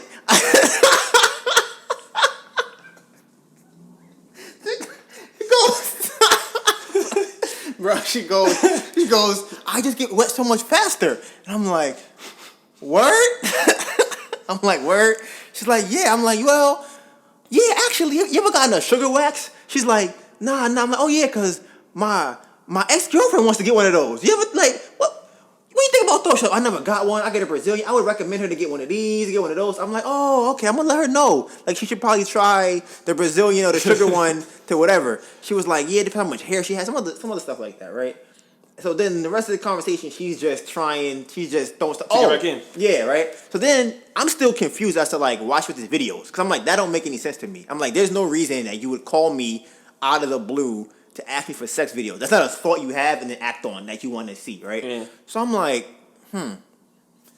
yo, so with these videos, what do you want them for? Because I'm thinking, right, as you know, a video went up the day the day before that said, do my ex-boyfriend's hair, right? Yeah.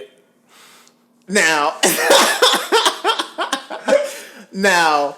I don't know if there's a correlation between there's the always two. a correlation, right? There's always a correlation. I just know it's a really strong coincidence that this would happen the next day after that video goes up. It's never a coincidence. Right? And then she called for my fiance on the phone too, by the way. So that's not how's your fiance doing? Right? I'm like, I go, my ex-girlfriend is doing fine. She's like, oh, okay. I said, Wait, all she said was, oh, okay. Yeah. She didn't say what happened. Nothing. She said, oh, okay. Come on, bro. You know to play. Listen. So I'm listening. I'm listening. I'm like, okay, let me hear what else you got to go. What other stuff you gonna keep going with, right?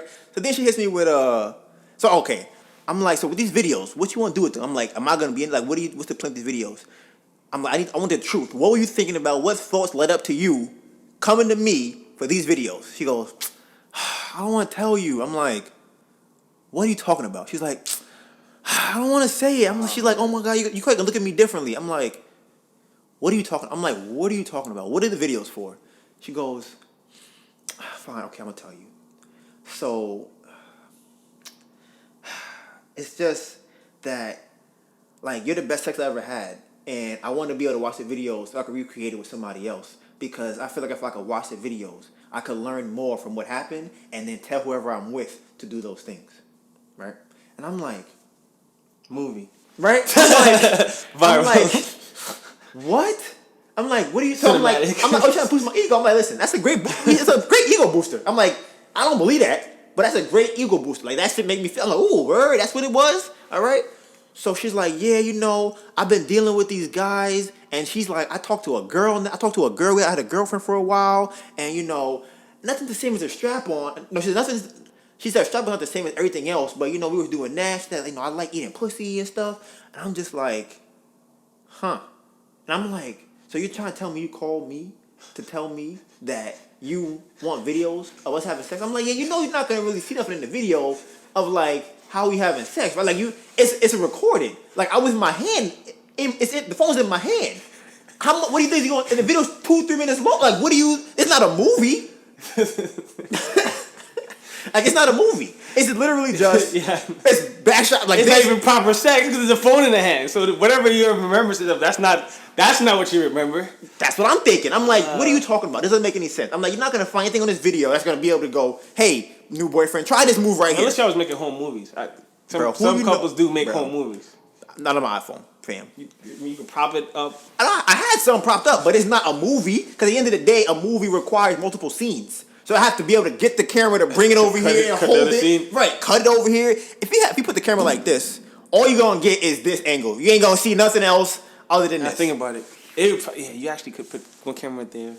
Yeah. Now, that's not what you did. So and what kind of sex is that? All right, I'm going to put a camera here and put one over here. Sure, the lighting is right. You're not having sex at that point. You're shooting a movie. So I'm like, you're not going to see what sex is supposed to be at that point. At that point, yeah. So she called me for that. And then, I forgot how it ended. It ended with her trying, after I said, I was like, yeah, I'll think about it. I'm like, I'll think about if I'm seeing the videos or not. And then the convo got dry because I'm just like, she was trying to bait me into more conversation. What she just did? I was just like, are you going to send her the videos? I thought I was at first. I was like, yeah, I'm going to send her the videos. But then I'm like, nah, because I know she wants to have sex with me. Like, I know that's why she asked me for the videos to somehow lead to sex. But the reason why I didn't send the videos is because of her inconsistencies. Because she originally said that she wanted me to send her a video of her playing with herself. That doesn't correlate with you telling me that me having good sex is what you want to see in a video. Because I'm not in the other video. You by yourself. Yeah. So why would you want to see that video? Then why would you call me and ask if I posted the video online? So it's a different reason every time I ask what you want the video. I forgot about the fact that she even started a comment with that. All of that. So you didn't even need to start a comment with that. You could have just said, right, do you have any sex videos left?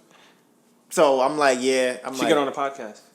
Bruh, that would be hilarious. And come up. That wasn't serious. And then be in the house. Yeah, that'd be hilarious. So that was how my week has been going so far. So. Well, how did that play out into your week? How did that happen yesterday? So I was at work and I'm just like, oh, Melissa got mad about it because she felt like. Because I felt like what? She felt like even though we're not dating, by the way. It's tone of voice is already kind of like. Hold on, wait. Before we even get to that, I'm gonna say, because me and Melissa are not dating. I don't know if anybody doesn't know this or not, right? However, last week she annoyed me. Right, I'm gonna tell you how she annoyed me. Right, so I went to this herbal place in Brooklyn. The Dr.Sebi spot? Yeah. And I'm asking a lady questions. Now, you ever go to a place, he's trying to sell you mad hard on stuff, and you're like, I don't know if I trust you. I haven't yet. Right? Yeah. So I'm like, I didn't really get that vibe, but I'm like, I know Melissa's an anxious person, so I'm like, she would have a lot of questions. She would be like, why she said that? What is this? What does that mean? What does that mean? So I wanted her to be on the phone, right? So when I came out of the place, I'm like, I called her. I said, listen, this is what happened. So I went in there. I'm going to go back in there to buy the stuff. Can you be on the phone to listen to the conversation? right? That's not what happened. Okay, what happened? He asked me if I wanted to be on the phone while you had the conversation. Okay. And prior to that, I prefixed that with her anxiety allows her to hear different questions or to ask questions that I wouldn't think about because I'm not anxious. So that's why I wanted her to be on the phone, right? I didn't say that. But I didn't say that's the reason, but that was the pretense to me asking her to be on the phone. So we get on the phone, right? I'm talking to the lady. You ever hear dead silence on the phone? yeah, not often. Right? But yeah, not often. It's dead silence. Yeah, it's not on a phone call I'm trying to be on. So Melissa was on the phone, right? She wasn't. No, she wasn't. She said she was going to be on the phone. Wasn't on the phone, right? I wanted her to be on the phone to hear this conversation so she could then report and tell me, like, oh, what did you hear, right? So I'm listening. I'm like, hello? She don't respond. Nothing. So then I'm like, I don't hear anything. So I'm like, whatever. I keep talking to the lady. I buy the stuff and decide, all right, I'm about to get out of here. So as I'm walking out the door, I hear her say, hello? I'm like, yeah, what happened? She was like, oh, can you run back by me what she said? I'm like, what? In my head, I'm like, you're supposed to be on the phone. What do you mean when I run it back by you again? The whole purpose was you to hear what she said. She was like, oh, I didn't hear it. I didn't hear what happened. So I'm like, what do you mean you didn't hear what happened? She said, oh, my mom called me. So I transferred over, and I'm like, in my head, I'm thinking, that was like 10, 15 minutes. I'm like, you could have came back to listen to the phone call, right? So I was annoyed by that because I felt like she decided to choose, in that situation, her mom over my dad's health, right? And I would understand that if her mom was sick or had a situation going on with her. What? Right. When I asked her, why did your mom call you? She said, oh, because I called her. She called me back. So I'm like, it wasn't an emergency. It was just... The reason why I called her to see how she was doing because she had the coronavirus. Mm-hmm. Did she say she was fine on the phone when you called her? Huh? She didn't pick up the first time when I No. called her. When she called you back. When she called me back? Mm-hmm. I was asking her questions that we were talking about. She was telling me like that she had diarrhea, blah blah blah. That's actually crazy. She had diarrhea. Yeah. Because that's kind of I get me more upset. Yeah, because you're like, they sent him to this. Yeah, but I'm listening. Yeah, she was saying that she had diarrhea and was throwing up and like basically like all of that stuff. Mm-hmm. But like I said, I definitely didn't weigh how important it was for me to be on the phone while you were inside. Mm-hmm. Like that wasn't necessarily because I was anxious in that moment. Mm-hmm. Because like a lot is going on with your dad. Mm-hmm. So in my head, I was just like, I was trying to see if she's okay. Mm-hmm. So yeah. So that's what I was annoyed by with Melissa. So then that came up during our conversation with about this whole thing because I'm like, she felt that I chose my entertainment of entertaining Another yeah. even though we're single, over her feelings, right? And I'm thinking you chose your mother in that situation over how I was feeling, right? Now, again, I'm like, I have to see, am I being reasonable and rational? Mm-hmm. She didn't tell me this about her mom until right now. Until this moment. We had a conversation already. She didn't bring this up to me. She didn't say anything. Until we like on the until right now. Oh, okay. Right? Before, she told me that she was anxious, and that's why she got off the phone and talked to her. Yesterday. What? So yesterday when we talked about it. We talked about it yesterday. Right before I got on the train. In the house? What are you talking about? What are you talking about? When we had this conversation, we were sitting here on the bed. That was not yesterday. Yesterday after work? When me had a conversation about my dad, it was not yesterday. Okay. I don't think we really talked about it. We sat down on the bed and we said that you didn't want to hear what I had to say because it made you anxious to hear that my dad is not doing well. You said that. That was during the conversation, and then you said yes. Okay then. All right then. So, anyways, that's how that went. But so gonna wrap this up. Let me see if anything else I got left on there.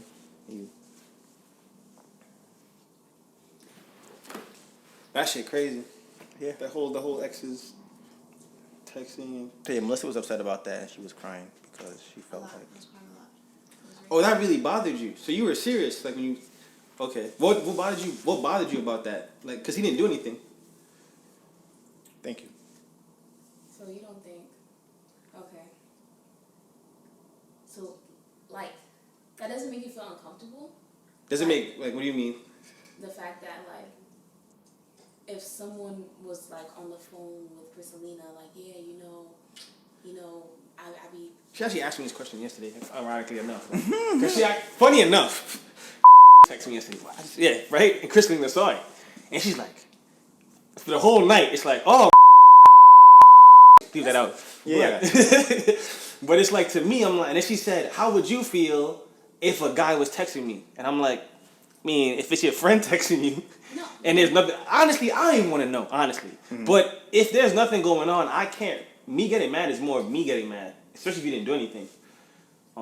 That's how I feel in that situation. Because I'm like, within life, you're never going to stop an individual from flirting with the person you're with. And if the person you're with is, I don't want to say, if the person is just having a comment with them, I don't think there's nothing wrong. If they're not, like, actively engaging and But he joining was. in with them, with the flirt in the aspect. But he is. He is. Wait, Him wait. even being on the phone is a form of flirting. Oh, His nah. tone of voice I is a totally form of disagree with flirting. that. His, You think being on the phone is a form of flirting? I've heard that shit before too.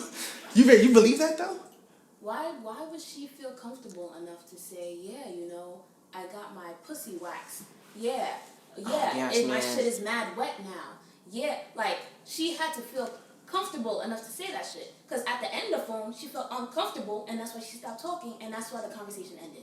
So she felt comfortable enough. There has to be something that you're doing to make that person feel comfortable into doing something like What if that. you're just an amazing person and the person wants to like share that information with you Yes, because they want you to you are like so amazing that I'm going to tell you about what's going on with my pussy right now. girls be doing that shit, man. What you say, girls? Bro, you talking to me? I know this. Girl, yeah, like that's not. It's stranger women, like women who you would meet in this who have met in the same 3 hours. But like if someone finds someone attractive or they want them, I don't think it has to do with the other person. It's more of like how far would that individual go to get the other person to budge. So if she's talking to him and she's trying to get him to budge and she doesn't see that he's budging, then she'll go, oh well, there's nothing to talk about because he doesn't want to carry it anymore. I don't necessarily think the other person has to be engaging for the first person to talk about anything else. That has nothing to do with the other person. That's more of the individual who's talking. Nah, still not. So, question: what do you think about this? Right?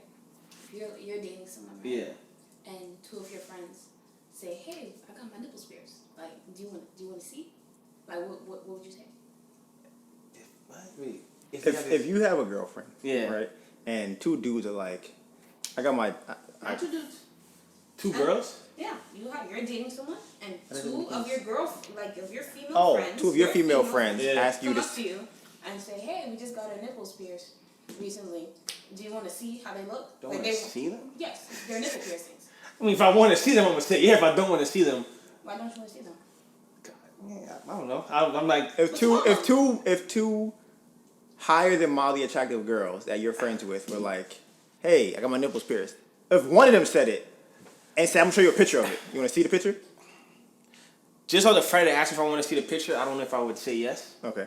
Just on the fact that they asked me if I want to see the picture. But I'm like, oh, that's a weird question because I'm not really into nipple piercings off rip. So I don't even know if I care to see nipple So let me piercings. see. If it was Nah, I actually don't want to see What it. if it's something that you're into?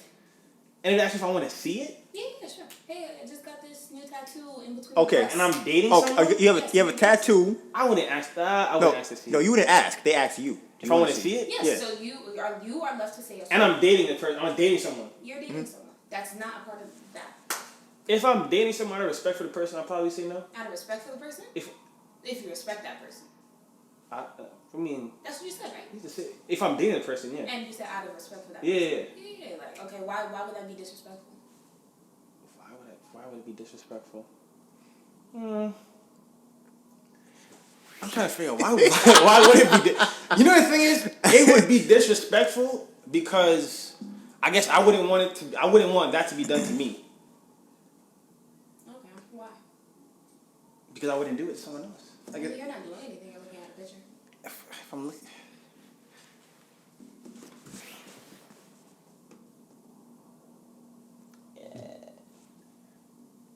Yeah, nah, I'm sure, because I'm like, seeing a picture is different. Someone has to send me the picture. No, y'all are hanging out. Y'all are out. It's you and a group of friends. And then, like, you want to see a picture of my nipples first? Yeah, they just go, my nipples hurt. I got them pierced. You want to see a picture? Yeah, I think I'm good off that. I don't really care. Yeah. But I would, yeah. It's whatever. It's whatever? That's your final answer.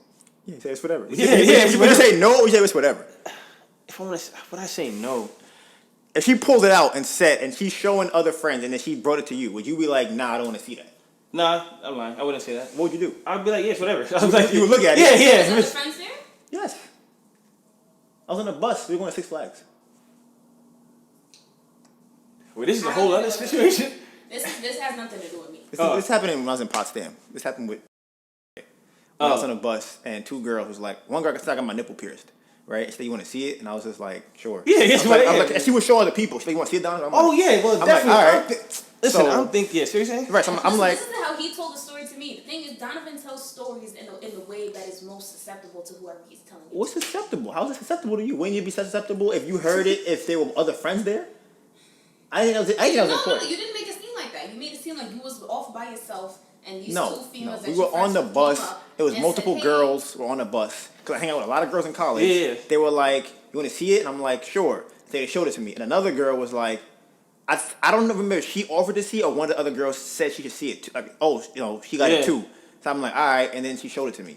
Okay, yeah, I'm thinking this is a convo I'm having with a girl. No, and it's she's not. like, yo, you want to see my titties? And No. I'm like, I'm making a convo. But yeah, especially in the setting of yeah. It's a bunch of people, of other, you hang out with mad At girls. that point, I'm not necessarily. I'm thinking the person is kind of show off, like express themselves. Because if they're showing it to everyone else, it's not nothing that is super private.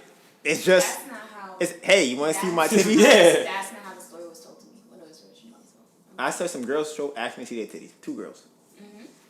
You didn't say that there was other people. I was there. on the bus going to Six Flags, whatever they call it. Some Six Flags. Great Adventures? It was some fake one. It wasn't that one. Oh wait, how did this story come up though? I'm trying. What is Because she was trying to compare this to, and gonna ask you, how do you feel about that? So then she could compare it to what I did with, this? Oh, and this. Yeah. So she was gonna ask you, why did you put? Do you That. think it's okay to put those girls' feelings over your girlfriend's feelings? And she's equating that to me putting. It's not those girls' feelings. This is how you. Do you think that with him listening to the conversation was being flirtatious? Like, is that what you think it He is? fully said he flirted with her. That's what he Oh, said. you flirted. But yes, I did. Here's the thing though. There's different kinds of flirting.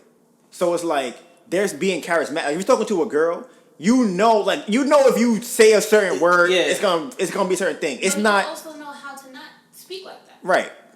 Great, that's true. So you're choosing to speak like that. You're choosing to be charismatic or flirtatious in that moment in time, and you're choosing to stay on the phone with them for an hour. Like You on the phone for an hour? Oh Yeah.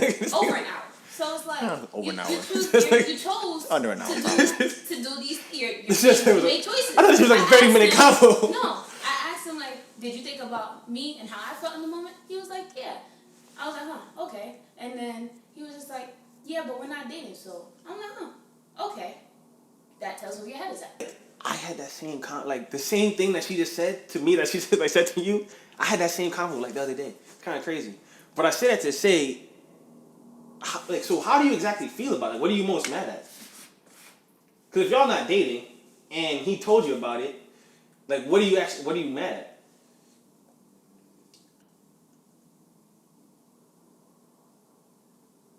This is where you be honest. Wait, was it cry? Okay. I'm mad because we are very close knit, and just us living in this household just makes us intertwined. Yeah. So, yes, we're not officially dating, right? But the things that goes on into the house is that of we are dating. So, man, thank you for sharing that. For the next podcast, definitely should do the relationship shit. Yo, Yeah. Nah, that understands. One of the things I'm having in my personal life, is figuring out like what is a relationship in 2020. I know earlier we listened to a song that you made or monologue that you made that was talking about like how you could be broken up but not broken up. And one thing that like I've been battling in my head is like once you're living with someone, regardless of y'all saying that y'all broken up, y'all not really broken up because y'all are still coexisting in that same space. So it's just interesting because I'm like moving forward in the 2020s and before, especially like now when you have technology, how do relationships look like in general? That's a good question. That's a good question. You know, because it's not going to be the same way it was traditionally. It's impossible for it to be that same way. It's not, and that's actually a very good question. And I feel like that's something we have to explore because that might be another problem that we have with relationships in general as a society is that we're trying to live by antiquated logic that doesn't apply now because back in the day, what was the equivalent of double tapping like a double tapping? There's no equivalent. Yeah, it's like looking at somebody over your shoulder at the bar or something maybe. It's weird because it's like back in the day, you were with someone, they were at your home, you left your home, you went to work. What happened at work or on your way home was within your brain and within your eyesight. Yeah. There was actually no way for anyone else to your wife couldn't get in contact with you, another girl couldn't get in contact with you. Yeah. You just have to go from work to home. And I can send you a letter. Yeah. So it's like now shredded. There's just so much different ways to be contacted. There's so many different ways to be distracted. That's just like I don't want to say it's a completely different relationship, but it's just a completely like different world. Yeah, there's so much I can say too. Cause like one thing I was thinking about is being like you can't dump all of your emotional baggage on your partner. That's not fair for your partner. Back in the days, I don't know what one would do. As opposed to now, you may not want to tell your partner certain things, and you can pick up your phone and text your best friend, or text another girl, or text another person. So it's tricky. But that's what I want to have like a whole episode on. Yeah, we talked. One of the things I came up with yesterday was like, and this is my experience because of the thing that happened with my dad and her mom and the whole phone call. Right, my thought process was, this is not something that she's dealing with having a significant other or close friend or whatever you want to call it. We're doing having somebody like that who's going through something that I'm going through. So I can't expect her to know how to deal with it, right? And that's just something that I have to understand. That it's just not something that she's dealt with. So the odds of her getting it right on the first try is probably unlikely, right? So, and this is what I was saying yesterday is I'm gonna be upset by it because at the end of the day, it still hurt that when I'm looking for you to be there, you're not there. So I'm still gonna be hurt by it. Yeah. However, I have to also understand that, and even in this situation now that I know what I know now, if her mother is going through something, then her mother is going through something. I have to understand like you have to be there for your mom. But that doesn't stop me from still being hurt by it. It just allows me to understand what happened. And then the solution I came up with is you have to eat that. That's something you just have to eat because you can't do anything with it. I can't get mad at her because that'll be irrational to be like, how are you gonna fucking do this and you whatever. And I can't ignore that it hurt me. I can't ignore that it affected me. Right, so they're both true. So I have to go, all right. It's what it is, and you have to eat. You can't do anything. You're literally in the middle. You can't do anything with that. Well, my situation with, I feel like it's similar in a sense because I'm like I didn't do anything that I feel is wrong per se. She said that the difference is that it's because of the personality trait that it's something that she has to eat all the time. Where I'm just flirting with girls, but the difference between me flirting and somebody else flirting is very different because if you give a girl a hug, is that flirting? I don't know. Right? But I know if I give a girl a hug, there's something happening there. Like I'm very aware of like if she pats me on my shoulder or if she's like, hey Donivan, what's up? Or hey Donivan, I noticed this, or she hits me with the like what girls like to do. She'll try and diminish my girlfriend by going, oh, y'all still dating? Yeah. I already know that's her flirting. So now if I engage in that, that's me flirting. But to the naked eye, that's not. You're just having a conversation. Yeah. But I'm very aware of it. However, I think when it crosses a threshold or a line of me trying to actively get something, like get sex from the other person, that's where flirting becomes wrong. I feel the same way. Yeah, if we're on the phone and we're talking about, she's talking about getting pussy wax, right? And I'm like, you should not really like bare. It's not like really like that. She's like, yes, it is. I know I'm saying that so she can send me a picture. Yeah. That's wrong. That's flirting. That's like, right. to me, that's flirting. That's what I think. Yeah. If I'm like, oh, word, okay. And she goes, yeah, that shit's so wet. I'm like, that's crazy. She's like, yeah, it shit feels so good. I'm like, word? Yeah. That's not flirting to me. Man. I don't consider that flirting. That's, yeah, but if in Melissa's mind, as long as I'm talking to her while she's saying those things, that's crossing the boundary. Yeah. And I'm like, I gotta figure out how do I. It's a hard balance because I know for like me specifically too, like, when I first started dating Kristalina a lot, I stopped talking to like a lot of my female friends. Not even girls I was even fucking. Mm-hmm. Just girls are my friends because the way I talk can be perceived as flirting. Yes.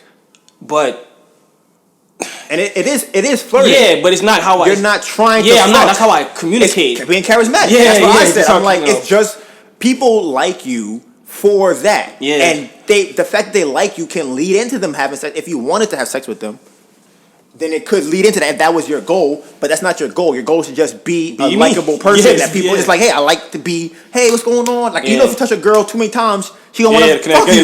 Right? But it's like, I know if I don't touch her, it's gonna be a very awkward interaction. Yeah. Now, it's a tricky spot to be in because I know from a personal point of view, me suppressing, like what you did is I would suppress that. Mm-hmm. I would get a call and I would either not pick up the call or would not have the convo. And then it's like, I realized 2.5 years later, just like, how much that affected me as a human because then I start to communicate differently in general. Yeah. I think with that too, what happens, the reason that I wouldn't do that is because then I feel like I'm running from it. And then to me, I'm acting different. Oh yeah. That's what I'm saying. And then I feel like now if a girl calls me and I'm like, oh shit, I ain't answering that shit. Then I feel like you're acting weird. Why are you doing that? I'm like, I'm not afraid to talk to her on the phone. If she calls me, hell, okay, what's up? If she wants to have sex, can we fuck? I'm okay. But what about my pussy? I'm fine. That's cool. I don't care. Like you can tell me pussy is wet. You can tell me how flexible you are. You can tell me how good the head game is. That's fine. Tell me all that stuff. I'm not gonna tell you, yeah, I eat your pussy better than anybody. No, you do whatever you want to tell me, and I'm just gonna be like, all right, well, I'm gonna talk to you later then, and have a nice day, and we'll hang up. You want to be a mean person at the end of the day. Yeah. I'm like, so I think that's a problem. So, gonna wrap this up. Yeah.